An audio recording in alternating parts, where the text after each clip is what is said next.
In a dramatic escalation of regional cooperation amid escalating security threats, Mali's interim president and military leader, Colonel Assimi Goïta, met today with Niger's head of the National Council for the Safeguard of the Homeland, General Abdourahmane Tchiani, to discuss the establishment of a formidable joint army for the Sahel region. Sources close to the discussions reveal that the proposed force aims not only to eradicate entrenched terrorist groups but also to dismantle what the leaders describe as pervasive Western propaganda that they claim undermines African sovereignty and fuels instability. The meeting, held behind closed doors at the Kalouba Palace in Bamako, comes at a pivotal moment for the Sahel, a vast semi-arid belt stretching across West Africa that has been plagued by jihadist insurgencies, resource conflicts, and foreign interventions for over a decade. Insurgent groups affiliated with Al-Qaeda and the Islamic State have exploited porous borders, economic despair, and ethnic tensions to launch deadly attacks on civilians, military outposts, and infrastructure. Just last month, a series of coordinated bombings in northern Mali claimed over 50 lives, while Niger's Defy region saw renewed clashes that displaced thousands. Against this backdrop, Goïta and Tchiani, both products of military coups that ousted civilian governments in 2020 and 2023, respectively, are pushing for a radical shift away from reliance on Western-led counter-terrorism operations. The talks build on the foundation laid by the Alliance of Sahel States, AES, a confederation formed in September 2023 by Mali, Niger, and Burkina Faso following their expulsion from the Economic Community of West African States, ECOWAS, due to the coups. The AES was initially conceived as a mutual defense pact, but today's discussions signal an ambitious evolution into a full-fledged military integration. Insiders indicate that the leaders are drawing inspiration from historical Pan-African movements, invoking the spirit of figures like Thomas Sankara and Kwame Nkrumah to frame their initiative as a decolonization effort in the 21st century. Terrorism in the Sahel isn't just about guns and bombs. It's about narratives imposed from afar that paint us as helpless victims needing saviors from Paris or Washington. A senior Malian official, speaking on condition of anonymity, told reporters outside the palace. This sentiment echoes growing frustrations with operations like France's Operation Barkhane, which ended in 2022 amid accusations of neo-colonialism, and the United Nations MINUSMA mission, criticized for its ineffectiveness before its withdrawal. Niger, too, has expelled U.S. drone bases and French troops, accusing them of prioritizing geopolitical interests over local security. The proposed Sahel Army, tentatively dubbed the Sahel Sovereign Defense Force, SSDF, would represent a seismic departure from fragmented national militaries. According to preliminary details leaked from the summit, the force would integrate elite units from all three AES nations, with a command structure rotating among the member states to ensure equity. Recruitment would prioritize battle-hardened soldiers from ongoing conflicts, supplemented by youth training programs aimed at fostering regional loyalty over tribal or national allegiances. Delving into the specifics, the discussions reportedly centered on equipping the SSDF with an arsenal designed to overwhelm asymmetric threats. Heavy war machines form the backbone of the plan.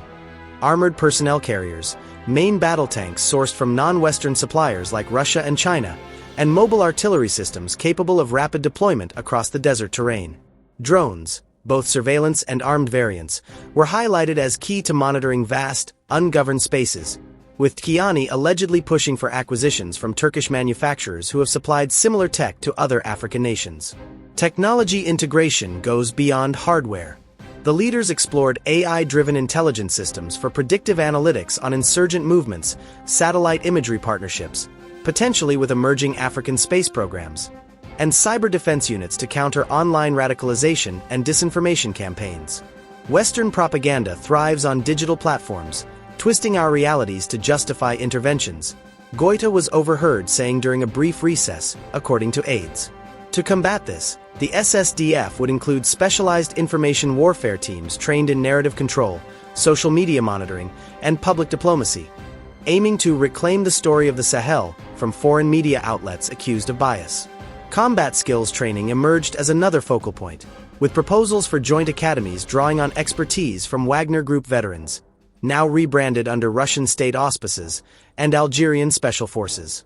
Emphasis was placed on unconventional warfare tactics, guerrilla ambushes, night operations in harsh environments, and community-embedded intelligence gathering to win hearts and minds.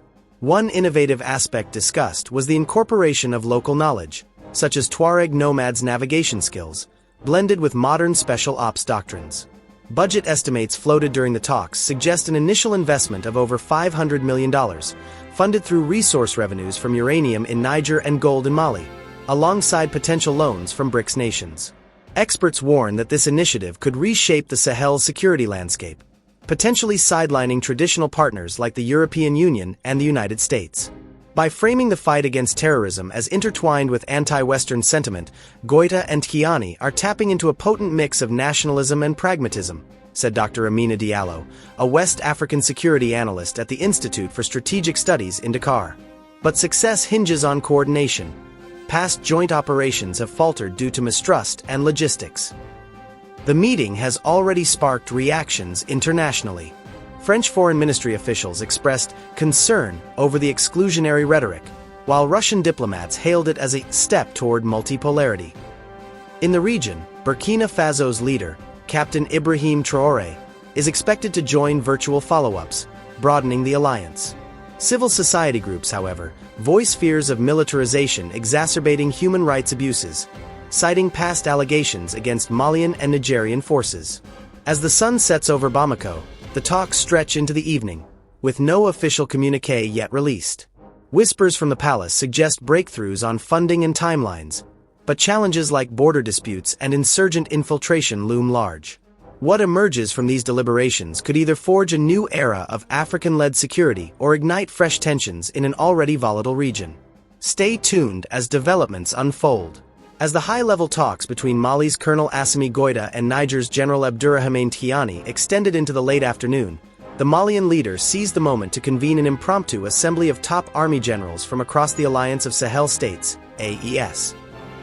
In an impassioned speech broadcast live on state television and streamed across regional platforms, Goïta laid out a bold blueprint for realizing the proposed Sahel Sovereign Defense Force, SSDF, framing it as an existential imperative for African self-determination.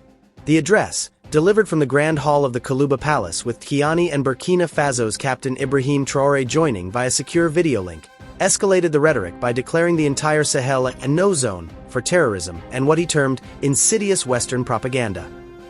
Goïta, clad in his signature military fatigues adorned with AES insignia, stood before a phalanx of uniformed officers, representing Mali's elite commando units, Niger's rapid intervention forces, and Burkina Faso's anti-terror battalions. The atmosphere was charged, with the room echoing chants of "Sahel Unite," as he began. "Brothers in arms, today we stand at the crossroads of history," Goïta intoned, his voice steady yet laced with urgency. "For too long, our lands have been battlegrounds for foreign agendas. Terrorists roam our deserts, fed by weapons smuggled under the guise of aid, while Western media spins tales that erode our dignity and justify their meddling. No more. We declare the Sahel a no zone, no haven for jihadists, no platform for propaganda that paints us as perpetual victims." The no-zone concept, as articulated by Goïta, appears to be a multifaceted doctrine blending military fortification, ideological resilience, and economic autonomy. It's not merely a metaphorical flourish but a strategic framework that could redefine regional security protocols. Drawing parallels to Cold War-era demilitarized zones or modern no-fly zones, Goïta described it as an impenetrable shield encompassing physical borders, digital spaces, and cultural narratives. "This no-zone will be enforced by our blood, our steel, and our unyielding will," he proclaimed, pounding the podium for emphasis. Delving into the prerequisites for operationalizing the SSDF, Goïta was meticulous, addressing the generals as if issuing battlefield orders. First, he emphasized unified command and resource pooling. "What is needed is absolute integration," he stated. "Mali's gold mines, Niger's uranium fields, Burkina's agricultural heartlands, these are our arsenals.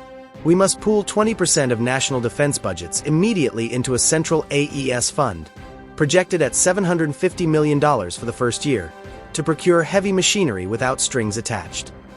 He name-checked potential suppliers: Russian T-90 tanks for desert mobility, Chinese J-20 drones for aerial dominance, and Iranian ballistic systems for deterrence. Generals nodded as he outlined logistics, establishing joint depots in Timbuktu and Niamey, with rapid rail links to move artillery across the 4,000-kilometer Sahel expanse. Next, Goïta turned to technological empowerment, highlighting the need for indigenous innovation to counter Western dominance in surveillance and cyber realms. Our enemies use satellites to spy and algorithms to sow discord. We must match and surpass them, he urged. He called for the creation of a Sahel tech hub in Gao, Mali, where engineers from the three nations would develop AI-driven threat detection systems, encrypted communication networks, and blockchain-based supply chains to prevent corruption in arms procurement. Recruit our brightest minds from universities in Dakar and Abuja. Train them in Moscow or Beijing if needed. Within 6 months, every SSDF unit must be equipped with portable radar jammers and cyber offense tools to neutralize propaganda bots flooding our social media. Combat skills and human capital formed the third pillar. Goïta invoked the legacy of ancient Mali Empire warriors, stressing rigorous training regimes. We need soldiers who are not just fighters but guardians of our story, he said. Proposals included mandatory cross-border boot camps, where troops would master asymmetric warfare, ambush tactics in sandstorms, sniper operations from Camelback, and psychological ops to demoralize insurgents. He advocated for embedding cultural education, lessons on Pan-African history to foster loyalty, countering what he called Western brainwashing that glorifies colonial eras. Generals, mobilize 50,000 recruits by year's end, youth from villages scarred by attacks. Equip them with AK-203 rifles, night vision goggles, and the fire of sovereignty.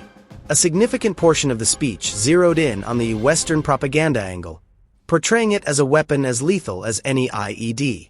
Goïta accused outlets like BBC Africa and CNN of selective reporting that amplifies failures while ignoring successes, such as Mali's recent recapture of Kidal from Tuareg separatists. This no-zone extends to the airwaves and screens, he declared. We will establish SSDF media battalions, journalists trained in Bamako to broadcast our truths, debunking lies in real time.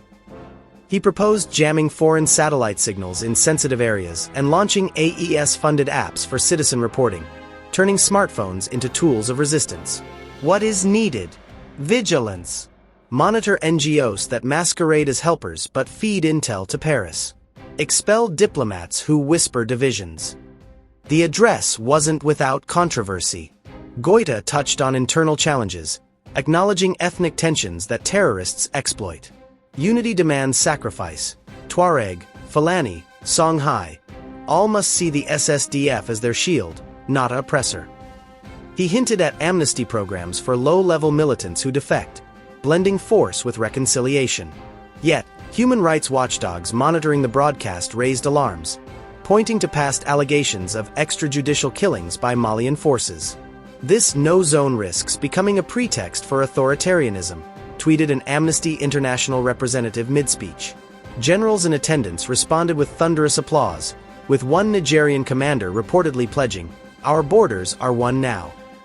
Tchiani, in a brief interjection, endorsed the plan, adding that Niger's forces would contribute uranium revenues to fund anti-drone tech. Traoré, from Ouagadougou, stressed rapid implementation. Delay is defeat.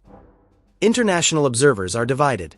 ECOWAS condemned the rhetoric as divisive, while Russian state media praised it as anti-imperialist valor. Protests erupted in Bamako's streets, a mix of supporters waving AES flags and critics decrying potential overreach. As Goïta wrapped his speech with a call to action, "Generals, return to your posts, forge this no-zone with iron resolve." The palace doors reopened for resumed bilateral talks. Whispers suggest concrete timelines emerging. A SSDF prototype force deployable by December, with pilot operations in the Liptako-Gourma tri-border area. But hurdles abound, from funding shortfalls to insurgent counterstrikes. The Sahel watches breathlessly as this vision inches toward reality. Transitioning seamlessly from his declaration of the Sahel as a no-zone for terrorism and external influences, Colonel Assimi Goïta pivoted to the ideological core binding the Alliance of Sahel States, AES, underscoring the unbreakable fraternity among Burkina Faso, Mali, and Niger.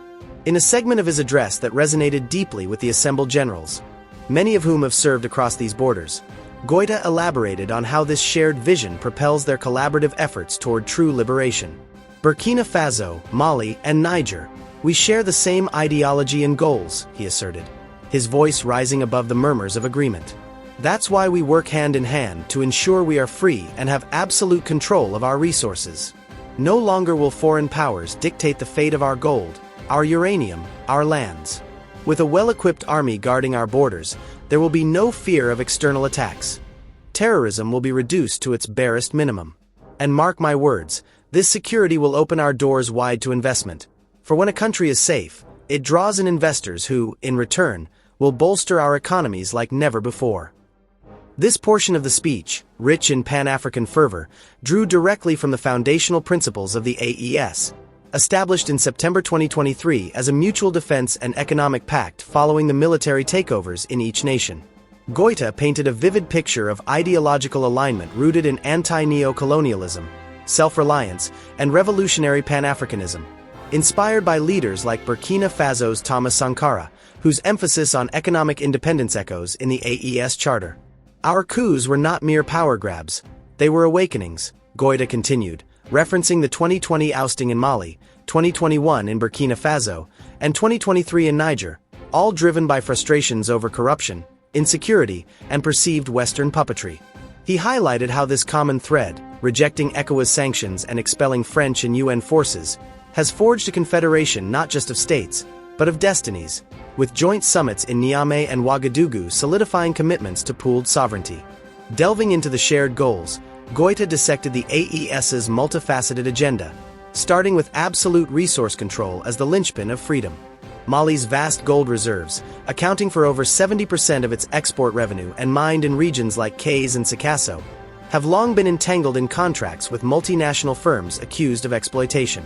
Similarly, Niger's uranium, fueling French nuclear plants while leaving locals in poverty amid environmental degradation in Arlit, and Burkina Faso's burgeoning gold sector, plagued by artisanal mining conflicts, represent untapped wealth siphoned abroad.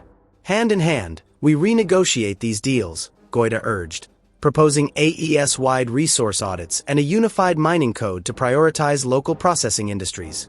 He envisioned smelters in Bamako turning Malian gold into finished products, refineries in Niamey enriching Nigerian uranium for African energy grids, and cooperative farms in Ouagadougou boosting food security.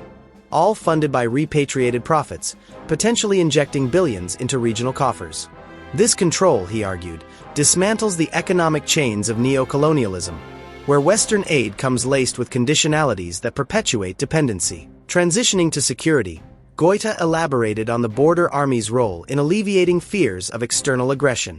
The Sahel's porous frontiers, spanning over 7,000 kilometers, have been vectors for jihadist incursions from groups like JNIM, Jamaat Nasser al-Islam wal Muslimin, and ISGS, Islamic State in the Greater Sahara, whose attacks surged by 38% in 2024 alone, claiming thousands of lives and displacing millions. A well-equipped force at our borders means vigilance without vulnerability, he declared, detailing plans for fortified outposts equipped with Russian-supplied BM-30 Smerch rocket systems, Chinese Z-10 attack helicopters, and Iranian Shahid drones for round-the-clock patrols. This setup, integrated with AES intelligence sharing hubs, would neutralize threats like cross-border raids that exploit ethnic fault lines, such as Fulani herder-farmer clashes exacerbated by climate-induced resource scarcity F0F4AF by reducing terrorism to its barest minimum.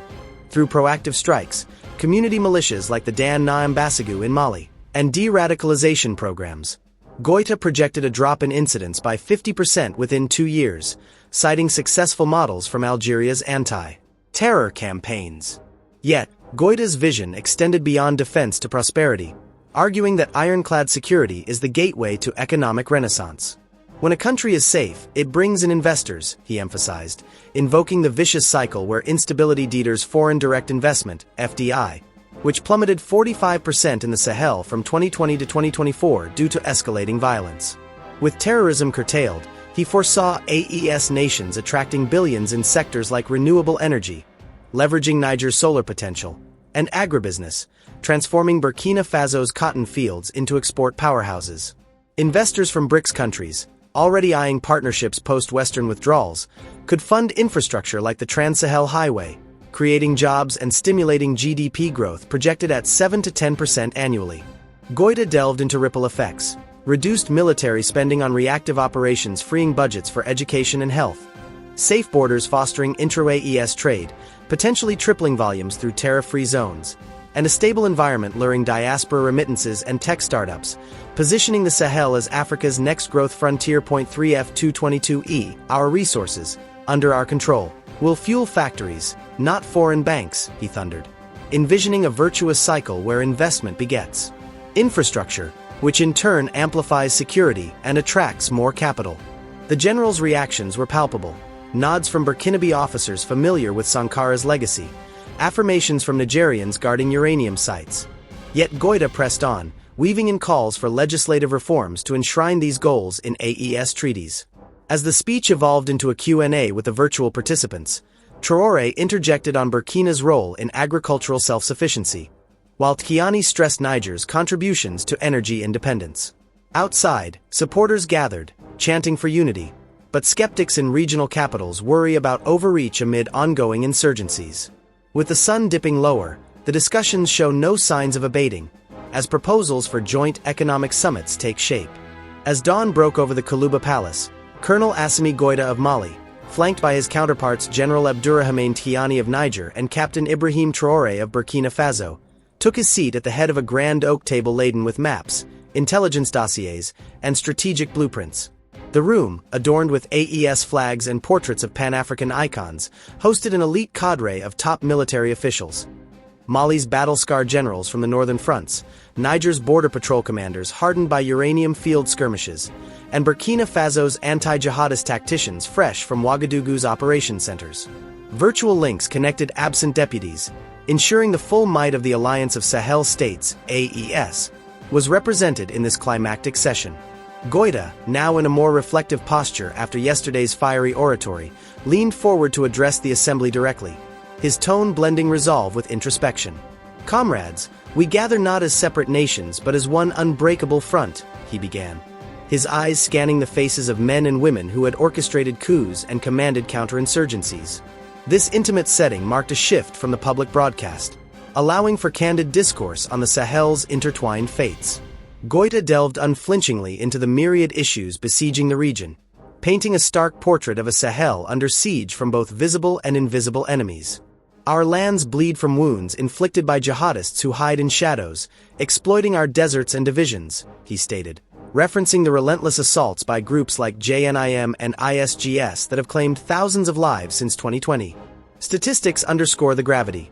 Terrorist incidents in the Sahel surged by over 38% between 2023 and 2024 alone, with Burkina Faso recording a doubling of fatalities post-coup, and Niger witnessing a 60% rise in extremist violence.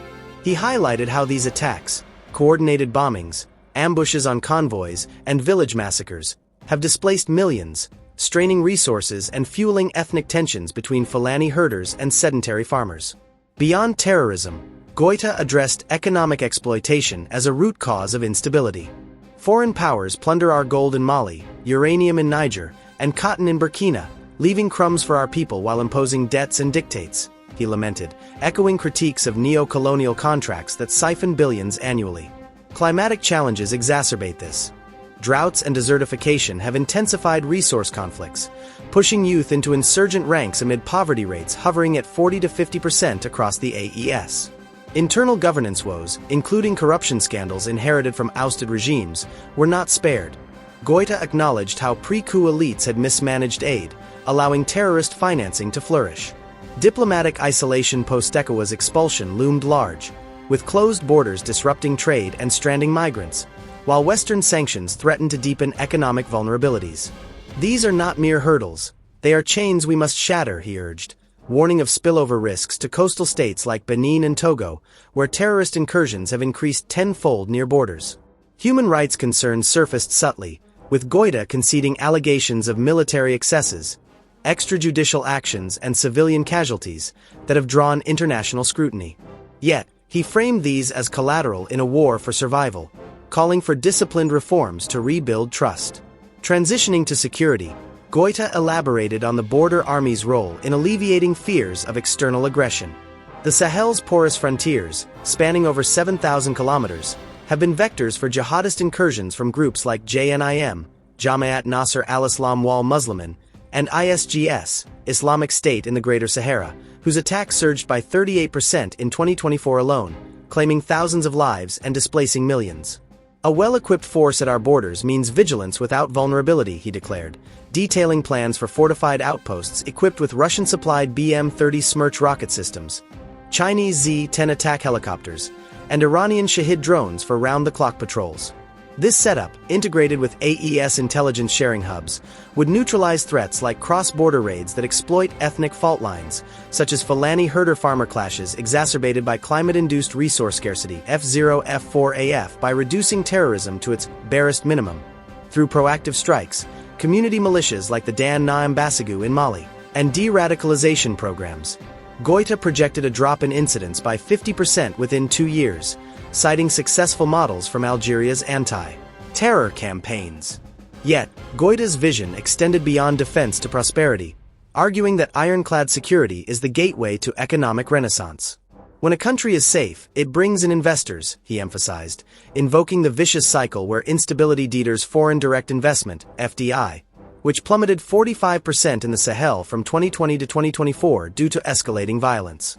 With terrorism curtailed, he foresaw AES nations attracting billions in sectors like renewable energy, leveraging Niger's solar potential, and agribusiness, transforming Burkina Faso's cotton fields into export powerhouses. Investors from BRICS countries, already eyeing partnerships post-Western withdrawals, could fund infrastructure like the Trans-Sahel Highway, creating jobs and stimulating GDP growth projected at 7 to 10% annually. Goïta delved into ripple effects, reduced military spending on reactive operations freeing budgets for education and health, safe borders fostering intra-AES trade, potentially tripling volumes through tariff-free zones, and a stable environment luring diaspora remittances and tech startups, positioning the Sahel as Africa's next growth frontier. Our resources, under our control, will fuel factories, not foreign banks, he thundered, envisioning a virtuous cycle where investment begets infrastructure, which in turn amplifies security and attracts more capital. The general's reactions were palpable, nods from Burkinabe officers familiar with Sankara's legacy, affirmations from Nigerians guarding uranium sites. Yet Goïta pressed on, weaving in calls for legislative reforms to enshrine these goals in AES treaties. As the speech evolved into a Q&A with the virtual participants, Traoré interjected on Burkina's role in agricultural self-sufficiency, while Tchiani stressed Niger's contributions to energy independence. Outside, supporters gathered, chanting for unity, but skeptics in regional capitals worry about overreach amid ongoing insurgencies. With the sun dipping lower, the discussions show no signs of abating, as proposals for joint economic summits take shape. Goïta's crescendo focused on military investment as the ultimate equalizer. The more we invest in our forces, the more invincible we become against terrorists, he declared, advocating escalated budgets, targeting 20 to 30% of GDP, to procure advanced armaments.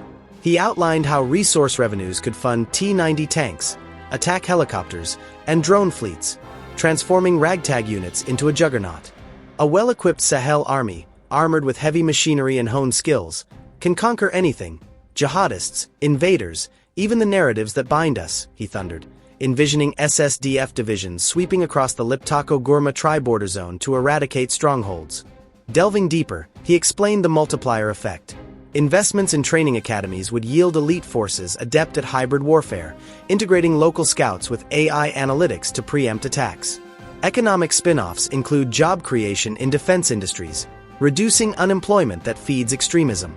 Our armor will shield borders, our tech will dismantle propaganda, and our unity will forge an era where the Sahel dictates its future, he concluded, drawing applause. As the summit wrapped, the leaders issued a joint communiqué pledging immediate SSDF deployments and inviting global partners aligned with sovereignty.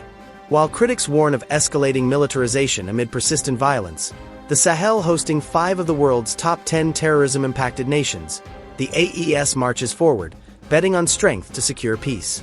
In Bamako's streets, hope mingles with uncertainty. But for now, the Sahel's warriors stand united, their gaze fixed on a horizon of self-mastery.